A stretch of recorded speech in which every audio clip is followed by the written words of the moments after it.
TPCSI fans, you want to revolutionize your sports investing habits? Allow me to tell you about WagerWire. WagerWire is an app that helps you become a superior bettor by allowing you to sync all your sports books and track all your bets in one place. See your current action, your betting history, and stats. You could also sign up for sports books and collect bonus offers. Follow them at WagerWire on X, as it's the best account on the platform. Head to App Store or Play Store now and search WagerWire and download the app.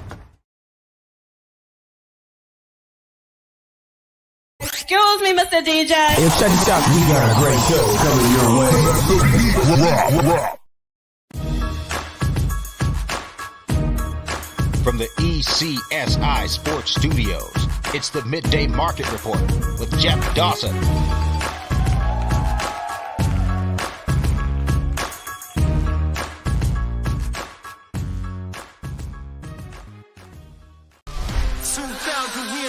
We will never settle.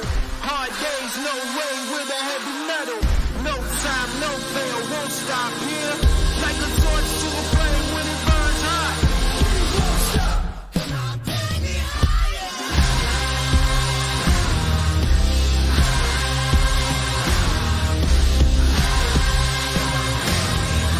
a torch to a flame when it burns hot. We won't stop. Good afternoon, sports fans from all around the globe. I am the host, Jeff Dawson, East Coast Sports Investors, and it's that time of the week for the Midday Market Report with Andrew McInnis at WagerTalk at McInnis Picks for Tuesday, July 9th, 2024. Hope everyone had a great 4th of July and extended long weekend. We're back. We're here. We're here to have some fun, here to talk some CFL and kind of break down the last week before the All-Star break, of course, but plenty to talk about here. First and foremost, a shout out to our proud sponsor and partnership, of course, WagerWire. If you have not downloaded the app, please head on over to Google Play, download it. It's free. If you're looking to join this amazing team, send an email to affiliate at wagerwire.com. Tell them JD from ECSI sent you. Travis, Zach, the rest of the community will take good care of you through the Olympics, through football, basketball, and because up through 2024 and far beyond. And that last commercial, shout out to Viva, good friend, Mr. CT Betts, his brother, an amazing product. If you haven't tried it, head on over to your local package store, bar, local bar, sporting event, grab one. They're great. Trust me on that. And shout out to CT and company there. We're happy to be on board with Viva. So without further ado, the star of this show, Mr. Andrew McInnis. What's up, Andrew? What's up? Feeling pretty good. How are you? I'm doing great. You're doing better. One hell of a weekend in CFL, my friend. Well, it was about time. I was tired of going 500. I was tired of the 2-1s, the 1-2s. Got a 3-0 weekend. And you know what's nice? You talk about getting the spaghetti strainer out, Jeff. You used to always tell me that. The spaghetti strainer, figure out which ones you like more than the others. And I'm not saying I don't want to hit the free plays. Of course I want to hit the free plays. But Thursday night, out of all four games, the one I liked the least, but still liked, was the under. That one goes over in a messy game, and then we hit 3 straight after that. And I really liked the Sunday over. I thought about making that my second 5%er of the weekend, but kept it to a few percent, secured the winning weekend, and we got it done. I'll tell you what, some of these defenses, it's been made very clear, Jeff. There's no point in us thinking they're going to change anytime soon. Hamilton right now, a free 30 points. Some of these teams, they're a free 25 plus. And right now you look at Montreal, they're almost an automatic 30 on offense themselves. So I cannot believe it. I cannot believe that we are about to approach week 6 in the CFL. No, it's crazy. And we do our weekly show here on Monday or Tuesday. This week, we follow it up and close the week out on your channel. My eyes spot on a few of the team totals. Unfortunately, from the ECSI standpoint, tried to get cute. And I really want to harp on this one. When you try to find a way to get into a game, more often than not, it's going to bite you in the ass. And again, I liked Montreal. I liked them to win. And instead of, getting backdoored, and when we were talking on Monday, when we were talking on Friday, the number was 9.5. I sent out the play and I knew I was in trouble. We had them first half. And that number went from 9.5 down to the closing number of 7 or 7.5. And it had moved so much since I sent my alert out. We had them -5 in the first half, and I think it might have closed in a field goal. Calgary kicked the bleep out of them in the first half, and then Montreal just said, hold my beer. We're going to stampede Calgary here in the second half. And boy, did they open up a can in the second half. Did they ever? I mean, did they ever? I'm thinking to myself, I'm walking around. Oh man, I can't believe I didn't sprinkle the money line. I'm getting disappointed in myself. And then it was almost a relief for me that Montreal ended up winning that game because I did not bet the money line. I just bet the point spread for Calgary. But it goes to show that at what point, Jeff, does this team stop covering point spreads, and do they just keep winning games? Are they the money line parlay piece? Are they the hidden gem of this summer in the CFL? Hey, do you like a UFC guy this weekend that's -200? I'll tell you what, you got the Alouettes playing this weekend. Put those two guys together. Oh, you got a tennis guy you like this weekend. Put him with the Alouettes, because right now this team, I'm very curious, and this will be kind of my opening statement for today's CFL show will be, how will some of these teams that are at the top continue to win and cover, and will some of these teams at the bottom continue to lose and not cover? That will be the biggest test for me. Is winning games does not necessarily mean covering the point spread. And what I'm finding right now, Jeff, is people are falling in love with certain teams, or they're falling in love with betting against certain teams. And I've always said, we had a great weekend. We got in the green now. I believe we're up 5 or 6 units now on the season, but I've always said some of my best times in the CFL are somewhere between week 8 and week 12, especially because people start getting focused on college football again. By the time you're in week 13, 14, NFL's around the corner. But when these teams are constantly changing, right? We're in the game of betting point spreads. We're not in the game of betting on who's going to win. But I feel like a lot of people, they have a bad habit of correlating those two things together. And let me know if I'm going off base here with this, but I feel like that's the best, is when you can see certain teams, how they're playing. But I said on this show last week, I think there's a little bit of a ultimate respect being given to Montreal. And as far as Winnipeg, it was the ultimate disrespect given to them. So we'll see how many more overreactions we start seeing here. I watched the interview after the Montreal game. I watched them interview a couple players. I was impressed. And here's why. Because when you're undefeated, you have bad halves. And do you turn a bad half into a bad game? And they clearly made a statement, said, hey, guys, hats off. An amazing first half. We weren't ready. We weren't prepared. Give us 20 minutes in the tunnel, in the locker room to regroup. They regrouped, and they kept themselves undefeated. We talked about Luzapeg, 0-4. The fact of the matter, were they being disrespected on that number? When is the season over? You and I just talked backstage. We were breaking down these games. And the fact of the matter is, Calgary's playing Winnipeg, which we're going to get into this game. I stated before we went live, if you were backing Winnipeg, the runner-up in the Grey Cup, who started the first month 0-4, and you had them last week, hats off. They won. They're 1-4 now. In comes Calgary, who's got to be saying, shit, man, we played probably the half of the year, and then we got stampeded in the second half. Now here comes Winnipeg again, who we already beat.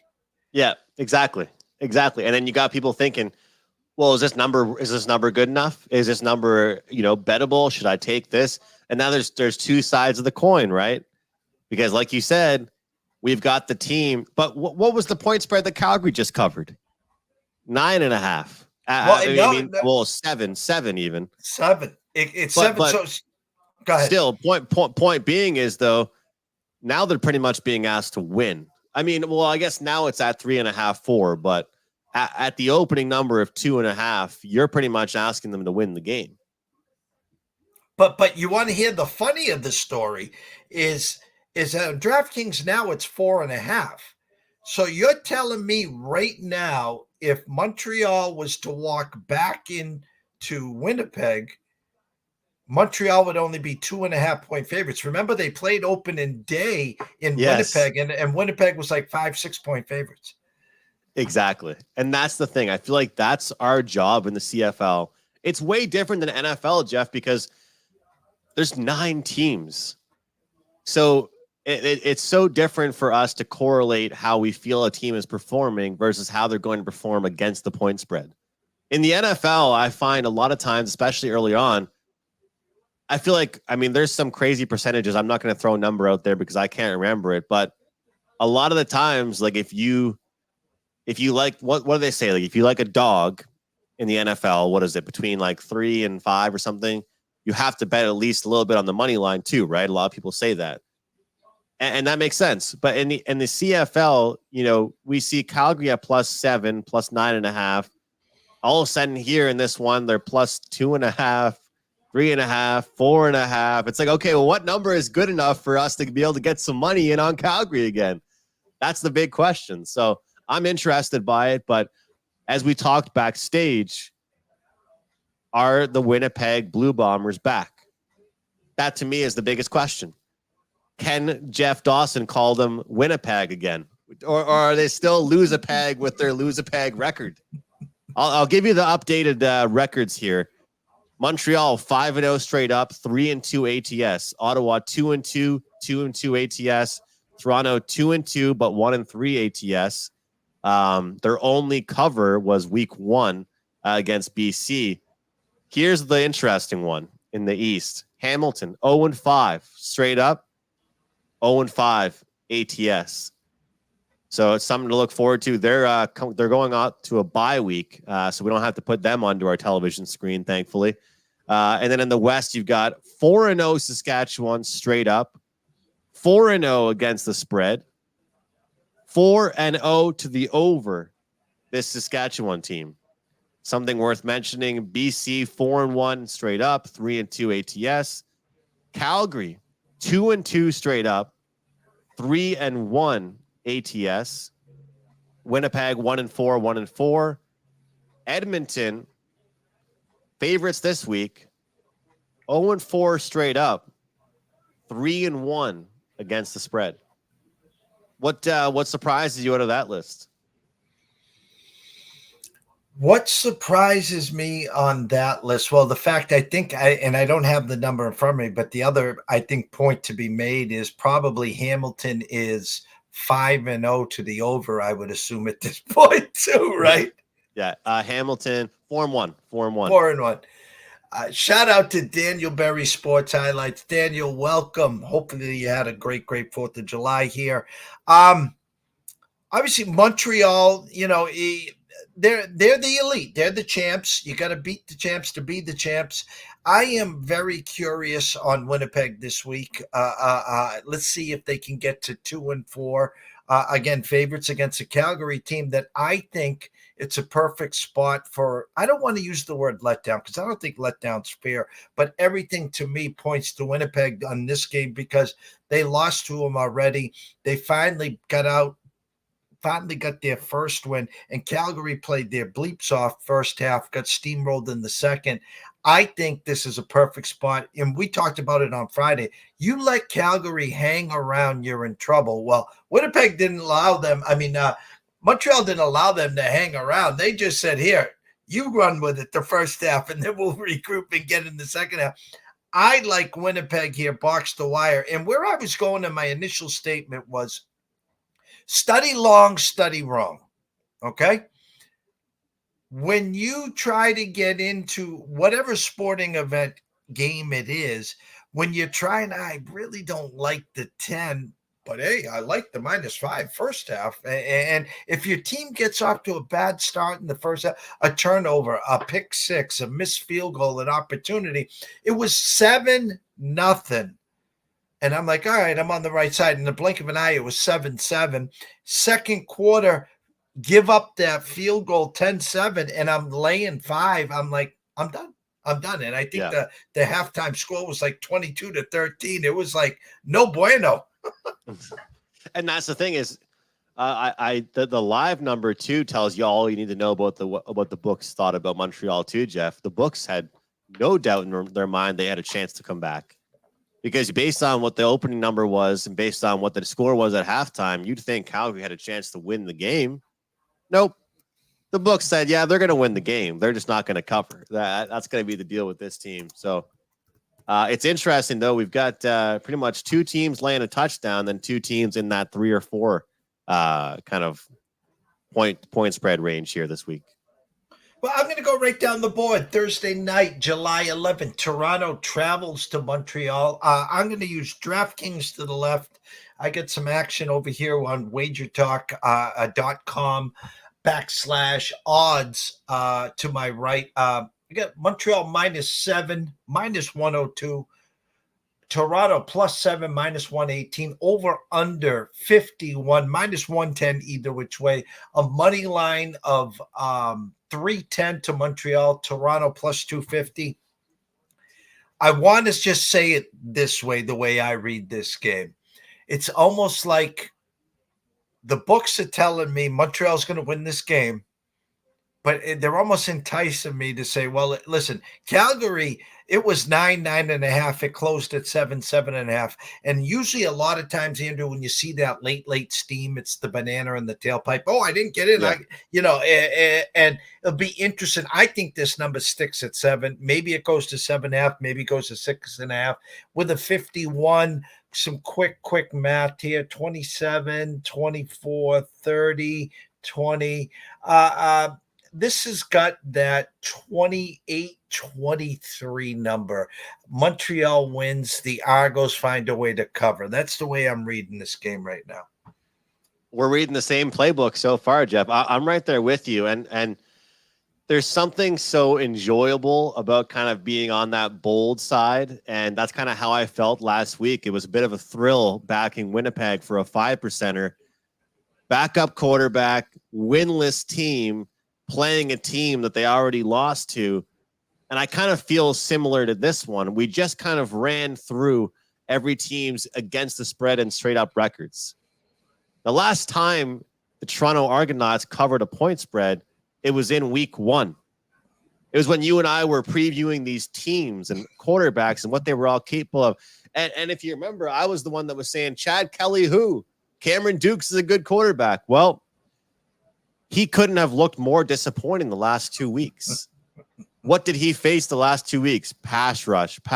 They were able to get in his grill, get in his face, force him to have to make plays. And what was so good for him over the first couple of weeks, because they started off 3-0, mind you, it was dink and dunk and dink, hand the ball off, make him do the least amount of, far and challenging throws he has to do.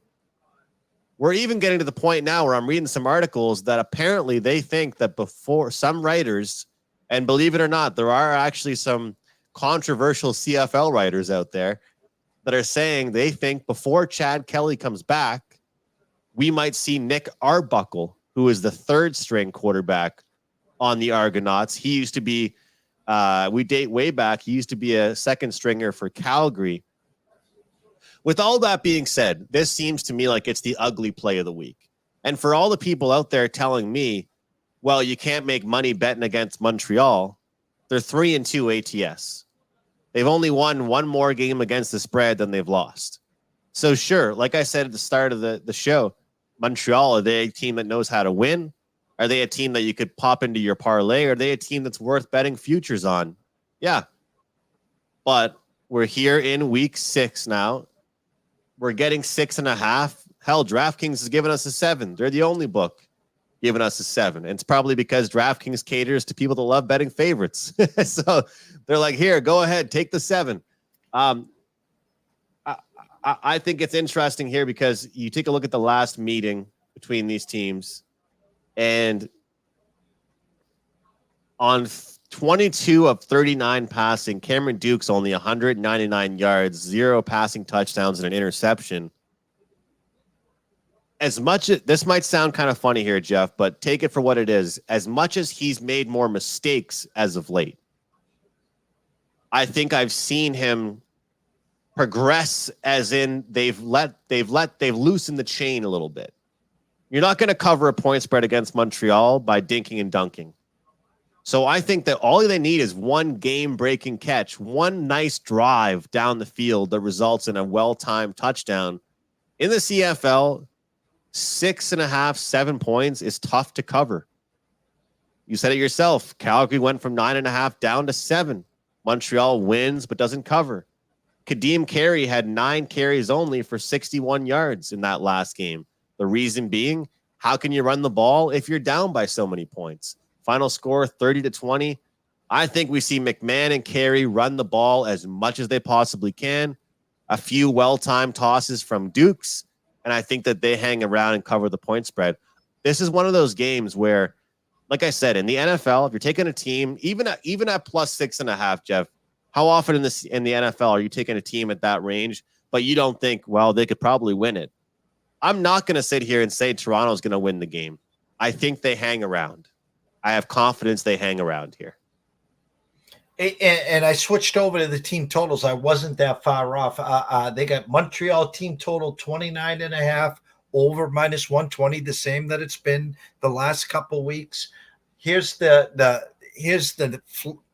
nugget for everyone watching and listening. Toronto 21.5 juiced under minus 120. That's a go number, people. That means most people will go to the window and says, well, I think Montreal's going to win. It's 7. It could land on 7, 8, 9, or 10. This could be that 30-20. So I got Toronto team total. As long as they keep it under 21, it's free. It's a layup. It wasn't 20.5. It's 21.5 for a reason. So on this game, also, I like Toronto team total over 21.5 at even money. I like that. That's a really good number. That's a go number. I like how you said that. There we go. That's it. That's a good one. And again, the last time they landed on 20. Yep. And they're going to play better than they did last meeting. I believe that. So Friday night, 8:30 p.m. Calgary at Winnipeg on DraftKings. Winnipeg minus 4.5. Calgary plus 4.5. 47 under over. Minus 112 to the over, under minus 108. Winnipeg Blue Bombers minus 218 to the money line. You can get the Stampeders plus 180. Talk backstage, talked a little here already. Team totals, Winnipeg 24.5 juiced under minus 130. Not 24, not 23.5, 24.5 juiced under minus 130. Calgary 22.5 over minus 120. I can tell you right now, I will be on the Winnipeg 24.5 over plus 110 there. This has got that 26-27 to 20-21 written all over it, Andrew. This is an interesting one here, Jeff, because this is the game that Zach Collaros got injured. Zach Collaros has been practicing this week. It'd be such a typical perfect CFL storyline. Like, it's just written in a book for this to happen, right? The guy gets injured, tries to battle through it. Backup comes in. Backup wins them their first game the next week. And then the starter comes back in and says, great work. I'm back. I'm good. I'm healthy now. Because Collaros wanted to play last week against Ottawa. And they said, no. You can't play. We'll get you back in. Rest up for a week. He puts the hoodie on like Belichick on the sideline, and all of a sudden he's healthy again. So Caleros was 8 for 12, 55 yards. Strevler was 14 of 24. He had a TD and an INT. To me, one thing positive I look at with the last meeting is there were 7 guys for the Winnipeg Blue Bombers that had at least 25 yards. I love depth in every sport, but in the CFL, it's so crucial because it's a 3-down sport. You want to be making the defense guess. You don't want them to think, okay, it's second and long. They're going to that guy. They're going to Geno Lewis. They're going to Tyson Philpott. They're going to this guy. They want it to be, they've got Nick Dembski, Wolotarski. Oliveira is active in the receiving game as well. And, I think that even though Calgary covered the point spread last week, that's all they did because they covered the point spread. And unless you had a money line ticket on the first half, they didn't win anything, and that's the thing. So, do you find in your experience with football handicapping, Jeff, people get too excited about a team covering a big point spread? Because that's all that they really did last week, right? Calgary, they covered a big point spread, and then they blew it away in the second half as far as the game is concerned. I love being able to bet on one team one week and bet against them the next week. It's always I feel like any sport, it's a cool feeling. Do you feel like the people will get too excited about how well Calgary played, try and jump on them this week, and then, Winnipeg gets it done?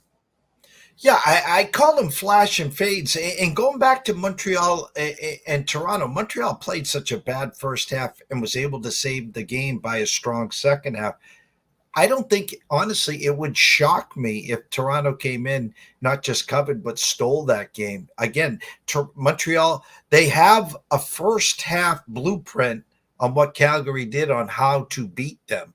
Now, whether they'll take advantage of it, but they showed a first half tendency that they hadn't shown all year. Now, do they duplicate it or do they come just box to wire and steamroll them? The same effect here. Winnipeg finally got off the schneid. It was 9.5. It closed at 7.5. So now it's at 4.5.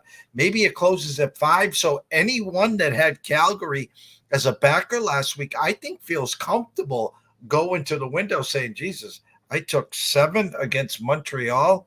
And we won the first half. We could have won that game. Now you're going to give me 4.5, 5 against this loser peg team? Yeah. Sign me up. Exactly. And so that's the thing. It's a good feeling. It's what's that saying? Day late, dollar short. Well, anybody that didn't bet Calgary last week but wanted to is going to say, that's fine. I'll do it this week. I'll do it this week and I'll get it done. So I'm right there with you. And I haven't bet too many team totals. Are you seeing team totals at most books? Because I actually haven't been looking at them. That's the issue. You know what? This is I'll say this on the show. Now. I'll say this on the show. I've been seeing people on WagerTalk giving out CFL team totals. Why can't I?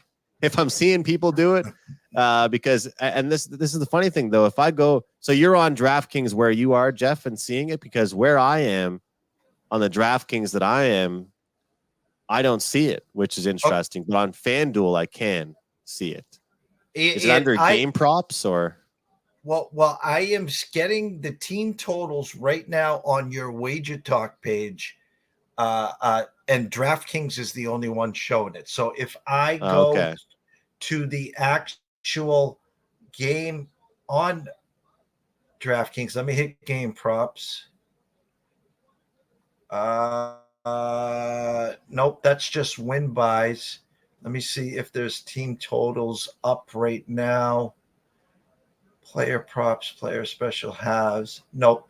So only on your page right now, your WagerTalk page is the team totals. So maybe that's the ones that they're using until they finally put it up as it gets closer to the game. Right. Yeah, you're right. But you know what? That's kind of where I'm looking here. And we don't want to get too crazy because you said think wrong, think long, or think long, think wrong. But I'm going to throw one more question at you. And I don't want us to do more thinking than we have to. All right. But if Calgary had such a great first half performance last week, if the number was 2.5, now it's 4.5 at some spots. Do you think it's the wrong move if I take the first half here and think that Calgary's not going to do it back-to-back weeks in the first half? I think you're looking too much because that's the thought process. Because in other words, you would say, well, they're not going to duplicate what they did first half. So you're expecting to see the performance that they did second half. I will just say this. If you like Winnipeg this game, I wouldn't mess with any halves. I would just have them full game. Okay. But again, as of right now, my play on this is their team total over 24.5 plus 110. But I do expect them to cover the 4.5 as well. Okay, sounds good. And again, the under hit in the last meeting between these teams, but how much of that had to do with the quarterback situation? We'll find out. Jake Mayer, 239, 1 touchdown, 1 interception. Yeah, interesting. It's an interesting one because, again, for the folks that love looking at the last meeting and thinking that same thing's going to happen again, it's not going to. And that's the interesting thing is, and also important to look at, Jeff. I will something I wanted to remember to mention this. Teams at home are doing pretty well this year, and I want to start thinking how much more we put into that. I'm going to pull up the numbers because it's been okay, but especially for some of the bad teams against the spread. Where is it here? I guess on a large scale, I'm wrong. I mean, its home teams are like they're batting 600, I think, ATS, but it seems to me like the spread at home has been justified, I guess is what I'm trying to say. So the last meeting between these teams was in Winnipeg, or excuse me, in Calgary. So how the hell is the number going to be 2.5 in Winnipeg now? So I'm right there with you. I know we're spending too much time on this game, but I'm right there with you on this one. And I think even though you and I said last year the steam and market moves didn't mean much, I feel like the odds makers realized they made a little bit of a boo-boo with this game, and they realized we have to change because before you could even jump to your computer and lock in Winnipeg -2 in the hook, it was gone before you even knew it, before you know it. And Saskatchewan, BC, this is one of those ones where I go right back to what I talked about earlier. Saskatchewan 4-0 ATS, 4-0 over under. This is the one where I go against the trend. This is the one where I go against the undefeated streaks. They always say a streak can only be broken once. You got to keep riding with it. I think BC is the play. I think BC is the play this week. They're -6 in the hook, and now they're mostly -7s everywhere. Yeah, this team's defense isn't looking great. They still get up a bunch of points in the second half against Hamilton. What I can say is this. They absolutely steamrolled the BC Lions or the Hamilton Tiger Cats, and I think they took their foot off the gas pedal. I think they took their foot off the pedal. They coasted through that second half. Is that a healthy habit to have? I don't think so, but the BC we saw last week, albeit against a relatively easy opponent, I think is the BC we're going to start to see. And some might say to me, well, if you like BC, why not like the over then? Because Saskatchewan's going to get some of theirs. I still am not confident in Shea Patterson. I'm still not confident in Saskatchewan's offense. I told you before at the start of the season, I like Saskatchewan, but do I think they're going to be 4-0 ATS, 4-0 against the spread, 4-0 straight up, 4-0 under over, 4-0 ATS at home, 4-0 ATS on the road, 4-0. I mean, there's too many zeros after the first number for this team right now for me to believe it. And I think that the spot that we're going to get right now is Saskatchewan's going to be a popular dog this weekend. Well, I talked backstage. I'll tell all the listeners, and there's a lot of them here. Toronto and Montreal is a 7-point spread, and Montreal is -310 on the money line, and they're 7-point favorites. Saskatchewan and BC is 7-point favorites, yet they're -355. So Vegas is telling us they have more confidence in BC winning the game outright than they do Montreal there. So a big, hefty money line ticket. You talked about a 51 on the under over. Team totals right now, BC 29 and a hook, juiced over -130. Saskatchewan 22 and a hook, juiced over -125. A quick thought, A contrarian look is a 28-21. Both team totals under, and it stays under the 51. But I think on Saturday, people will have a couple cocktails in them. And, what do? We bet favorites and overs, of course. And they're going to run to the window. Yeah, look at you. See how many points they put up last week? They're going to get the over by themselves. Okay, well, just pump the brakes a little. That's all. I think if you blindly bet against both undefeated streaks, which are the 4-0 to the over, 4-0 ATS, you go at worst 1-1, which is betting against those this weekend. Love the tidbit there from you with the money line numbers. That says a lot. It does say a lot, especially over there at DraftKings with two teams with the same point spread number with a lot different of a money line. Yeah, it's interesting. The only thing I guess people could say is BC was in Ontario last week. How much does that matter? Well, we're going into week 6. Is there much of a fatigue? I think that was their best game they played all year. I can't see them just regressing from it. Their offense is great. The back door is always open, Jeff, with a -7 in the CFL. It's hard to hit. It's hard to hit a -7 in the CFL, but I'd love to know because I honestly I don't know where I can find this information. I'll have to check about some different spots, but I'd love to know what BC's long-term ATS record is in this point spread range. Off the top of my head, this is when you want to be betting on BC. This is the number you almost like to bet on them. Think back to even against Calgary. They had a backdoor cover as a favorite of this number. They were -7.5. They won the game by 8 with a late field goal. Not to mention, their field goal kicker after this past weekend was just labeled the most accurate kicker in CFL history. In the CFL, that's not bad to have behind you when you're betting on a team. So when you got a team like that with a great kicker and then a team that's going deep, Hollins, McInnis are playing super well. We'll lay it with them. So it sounds like to me that both you and I, our favorite dog of the week so far is the first game of the week. That is correct. And their team total over the 21 and a hook, of course, it even money. And of course, the Sunday night special, it's the Elks. We're elk hunting or we're not elk hunting. Here's a shocker. I mean, how many times do we see this? The Edmonton Elks -3.5 against the Ottawa Red Blacks and under over a 49. Team total, Edmonton 26 and a hook over -125. Ottawa 22.5 juice under -120. And we talked backstage, and I'll just say this: I don't remember, and this is our third year, I think, of CFL.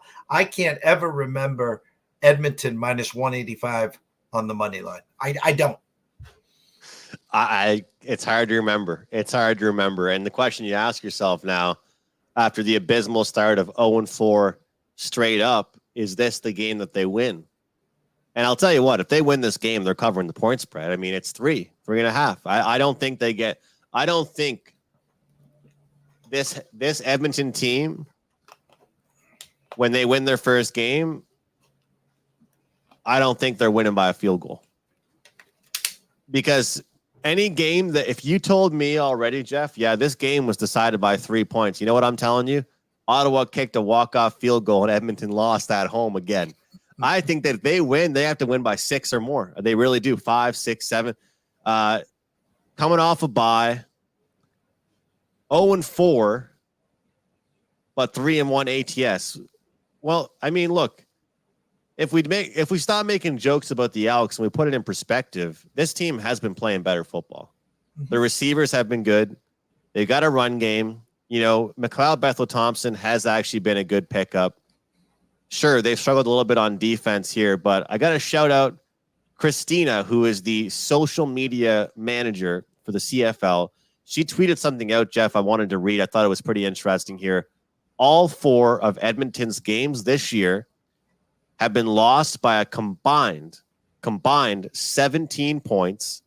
All opponents that Edmonton have faced are now a combined 15-3 straight up. And they've lost 2 games off walk-off field goals. So this team is they're right there. I mean, they are right there. They're off the bye week. They got a little bit healthier. The injury report doesn't look like a CVS receipt.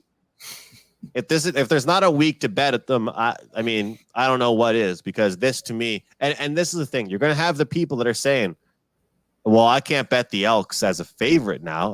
They're 3-1 ATS. I'm sure people have made money with them throughout the year or throughout the season so far. But I think this is where they get their first win. I think they get the job done. I'll tell you what, this might be, because let's see, what's the under over on Edmonton? It's 2-2. I think this game goes under, actually.